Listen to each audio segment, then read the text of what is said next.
Well, I'm going to talk a little bit more about the film theory, but I hope I will be also able to show you a little clip in between so that you will not be too bored. Okay, the title of the paper is The Immediacy as an Attribute of Cinema as Art, and if you read carefully Jacques Rancière's thesis, then in the 11th chapter you will find how important the concept of immediacy could be. But I'm starting first with a very, very, how to say, large question. So, questions about what we see when we watch a film were raised and discussed many times over since the beginning of cinema. These questions immediately implied not only seeing in most basic sense of the word as what becomes an imprint on the retina of an eye, but also perceiving, recognizing, comprehending and understanding. So the very act of visual sensing triggers a process of broadly understood thinking. What thinking is without language? And what function the preposition without operates in this question? Of course, stepping out of language into a so-called non-verbal form of thinking is made conceivable only in and not outside a relation to language. Therefore, it seems that any perception of objects or perception of the so-called outside world is a kind of reading. Such intuiting of the world highly probably owes its presence to film that made apparent a widely shared confidence in the epoch of the universal literacy that sensory activities work as reading and through reading. However, after the incursion of moving pictures into the field of reality, which, as ever, consists of a mix of subjectivity and objectivity. Sensual activity and passivity, then, inherently affect both. Very idea of reading, no matter how much metaphorically it functions, makes such a difference that there is no way to imagine what kind of legibility has existed before the intrusion of first photography and then cinema. Hence, the term reading serves here not only metaphorically but at the same time immediately. Film theorist and anthropologist Rachel Moore was strongly impressed by Epstein's observations and conclusions in his effort to define cinematic art, claiming that he aligns his pure cinema with primitive language. That Rachel Moore quoted this in her book Savage Theory. In order to gain a new concept that suits her own theoretical pursuit, she quotes Epstein from his early writings on cinema. That's from the paper of Epstein with the title Le cinématographe vu de l'Etna. That's from 1926. So that's what Epstein says. Moreover, cinema is a language, and like all languages, it is animistic. In other words, it attributes a semblance of life to the objects it defines. The more primitive a language, the more marked this animistic tendency. There is no need to stress the extent to which the language of cinema remains primitive in its terms and ideas. End of quote. Drawing on this, Rachel Moore compares naming of a thing with word to the representation of a thing on film. What film does is, as she says, the activity of visual naming, which has even stronger animistic impact than just naming with words. This line of reasoning is further exposed in her dealing with Eisenstein, who wrote about inner speech as form of pre-logical speech. In Eisenstein's cinematic practice, one can observe the effect of such hypotheses as his illustrious and largely celebrated montage transfers thinking in and through images into his films. I'm not following Rachel Moore much further from here in her highly interesting deliberation on the topic of language, image, magic, logic, and so forth, through commenting on a number of writers, which brings her finally to the semiological notion of cinematic discourse. Let me just make a somewhat crude point on what beckons the notion of primitive language. It obviously marks the effect of cinema as a crucial agency within mass culture in a most basic Benjaminian sense. In the field of art or aesthetics, it causes a confusion concerning that kind of distinction which, as Bourdieu would have it, is inscribed in the constitution of bourgeois art. Even the illiterate members of a society are able to read a film. In any case, Epstein's work, which comprises his theoretical texts and his films, took place between the coordinates of cinema and the massively transformed ways of sensing, which had already entered the aesthetic regime, increasingly penetrated by movements of modernism. Epstein's reflections on film as art follow the lead of Louis Deluc and his notion of photogenie. It's not surprising that Epstein, in his own historical and aesthetic context, finds it necessary to formulate a difference that distinguishes film as a young art from other arts like literature, theater, and painting. As Epstein puts it, every art builds its forbidden city, its own exclusive domain, autonomous, specific, and hostile to anything that does not belong. So, Epstein strives for photogenic aspects of the world, which would provide the distinction of cinema as art. As a newcomer to the aesthetic regime, only 25 years old, cinema needs to establish itself. So, and Epstein again, it is a new enigma. Is it an art or something less than that? A pictorial language like the hieroglyphs of ancient Egypt, whose secrets we have scarcely penetrated yet, about which we do not know all that we do not know. Or an unexpected extension to our sense of sight, a sort of telepathy of the eye. Or a challenge to the logic of the universe, since the mechanism of cinema constructs movement by multiplying successive stoppages of celluloid exposed to a ray of light, thus creating mobility through immobility, decisively demonstrating how correct the false reasoning of Zeno of Elea was, ?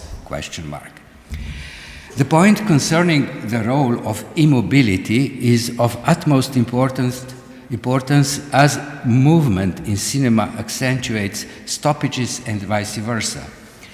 Epstein's evoking of Zeno of Elea clearly heralds that there was an instantaneous reciprocated proclivity between cinema and philosophy.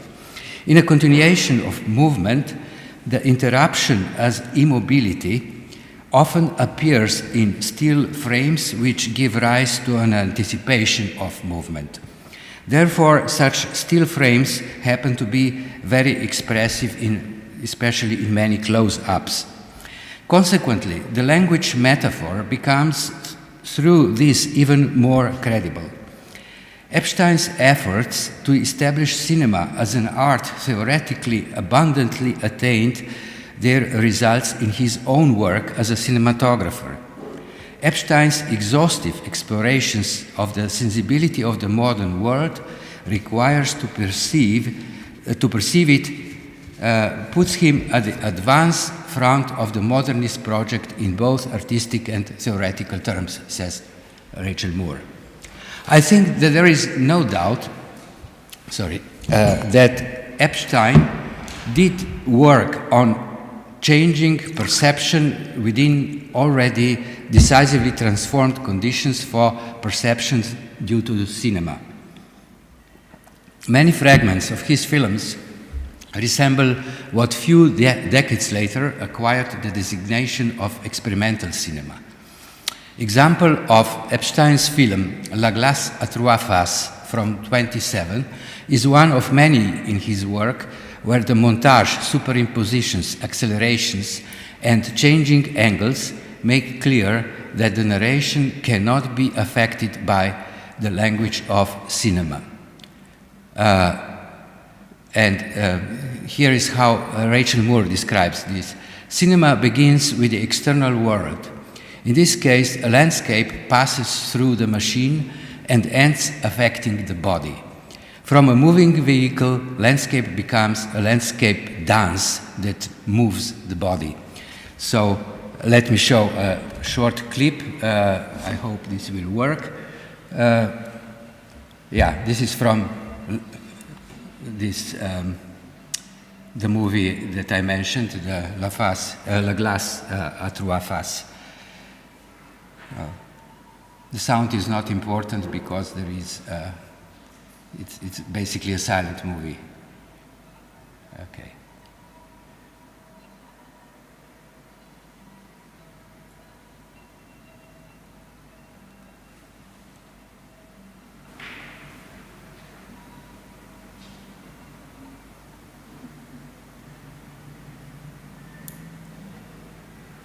So this is it. It's easy. If you're interested, you can find this whole movie on the YouTube, I think, or whatever. So in the film, which was shot quite soon after Epstein's reflections were written, the final sequence is a string of multiple movements in the relationship of the running machine, which is the car, the man driving the car, the main character, and the landscape blurred in the movement in the subjective view from the car. I hope you have seen this in this clip. All these movements are intersected by strangely static images of birds on a wire. The final stoppage consists of the wrecked machine and the body of the man immobilized, dead. To put it briefly, Epstein, in his theoretical work and in his quite diverse films, which preceded a later sophistication in cinematic narration in the French or indeed the European cinema, struggled to create a language of moving pictures which would comprise emotion and reason, science and poetry, and maybe that unachievable consensus of form and content which would make the language of cinema universal. However, his work on so-called pure cinema became a formidable anticipation of those trends in cinema that always resist eclecticism of commercial cinema, of genres, or even of so-called artistic pretentiousness. On the other hand, especially from Rancière's point of view, he disregarded an important potential of cinema which brings about manifold social consequences. But in his reflections, he conveys an idea of importance of a reduction of distance in film viewing, which in a materialistic turn becomes the notion of immediacy in Jacques Rancière's pondering on film. I hope Jacques Rancière will confirm or disagree with this. Well, in the last 20 years or so of the 20th century, cinema as art became increasingly an object of an expanding interest of philosophers, of course, not only French ones. However, French philosophers are principal references when ranges of questions concerning film and thinking are discussed. French film theory from its early days on, as it is visible in the case of Epstein, amply borrowed ideas, notions, and logics from philosophy and aesthetics. Our contemporary colleague, Jacques Rancière, is undoubtedly a major thinker who, in his huge oeuvre, pays an important tribute to cinema and very noticeably intervenes into the field which is globally recently identified as philosophy of film. In the chapter 11, with the title The Machine and Its Shadow of his book Immediacy, he comes up with the notion of immediacy linked to the notion of cinema. And that's the quote from Jacques Rancière. Immediacy is what the art of projected moving shadows demands. Since this art is deprived of living flesh, of the stage's depth and theater's words, its instant performance must be identified with the tracing of a writing of forms. End of quote. Rancière discovers immediacy when he is trying to point out how cinema organizes within its capacities a distribution of the sensible, and he takes Chaplin not just as an example, but as a decisive figure in the time when film has been becoming art form and defining itself as such. Of course, as a philosopher who cannot but draw on texts, in this instance on Shklovsky, Meyerhold, and maybe most prominently on Jean Epstein, Rancière did not miss the question of language in cinema. Therefore, it looks like that there is an inherent link between thinking through cinema and his notion of immediacy. Let me go back to Rachel Moore's stance on film as more primitive form of language than words. Of course, her discourse is already imbued by post-colonial anthropology, and the notion of primitive, derived from Epstein, has more or less just a technical meaning. Therefore, I'm risking a hypothesis that although both authors don't cite each other, her conception corresponds to Rancière's reflection on a reciprocal relationship between language and cinema in his book Intervals of Cinema, where Jacques Rancière says, "It is a practice of language that also carries a particular idea of imagenis, imagité, and of mobility. It invented for itself a sort of cinematographism." End of quote. Although Epstein-Moore's, I would say, concept of primitive language cannot be simply just equated to notion of immediacy, I think that is inscribed into it. As such, it touches upon Rancière's original and far-reaching conception of the distribution of the sensual. Immediacy, which becomes apparent as a suitable answer to the demand of the art of the projected moving shadows in the case of Chaplin, has to do with movement. What Charlot does makes him and his art not only just comprehensible through Meyerhold's formula of theatrical art, but it makes him part of the same aesthetic process that generates art and its inventions of glitches in the work of machine. This Chaplin's involvement of pantomime, along with the fairground theater or Teatro de la Foire, in his films is what instigates Epstein's partial repudiation of Chaplin's cinema as an art. However, one should take into account that this was actually an opposition between two filmmakers and contemporaries. Especially Epstein's sophisticated ideas of photogeny and pure cinema should be taken as a point of elucidation.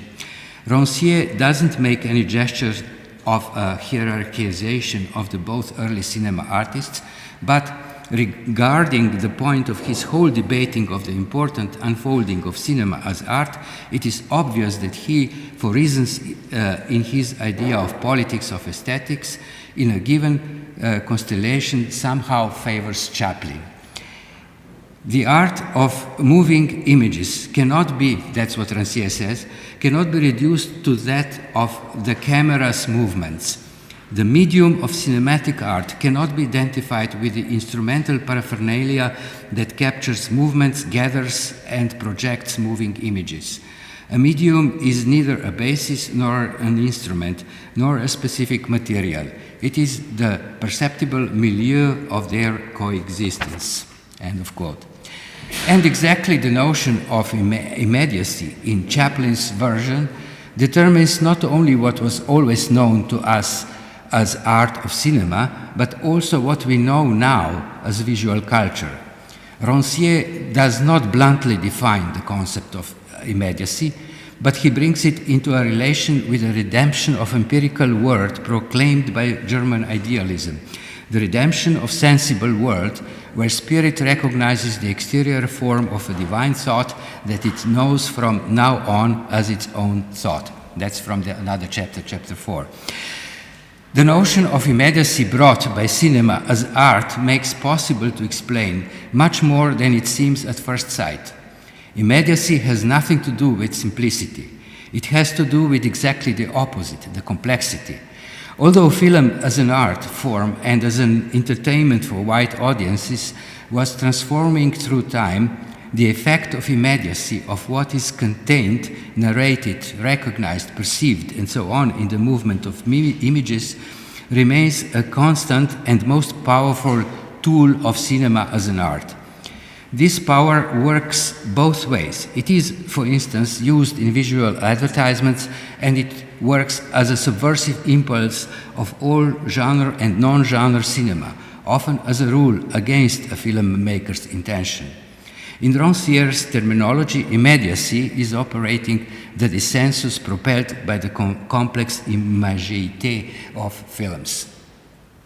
My concluding remarks require a further elaboration and explications, but let me just give a hint of a possible understanding of film productions within the capitalist market system and their polyphonic meanings through the notion of immediacy. In all its incarnations, Hollywood was always a cinematic condensation of capitalism as spectacle. However, not just singular movies, but whole genres emitted aesthetic and political connotations that were not congruent with the spirit of the system in which they were created. The Hollywood melodrama, for example, which was especially founded on suggesting emotions as well as signaling and announcing simple but accurate denotations of sexual and social injustices, was made possible by the immediacy of moving images.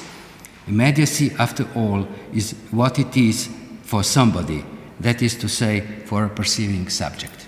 Thank you very much.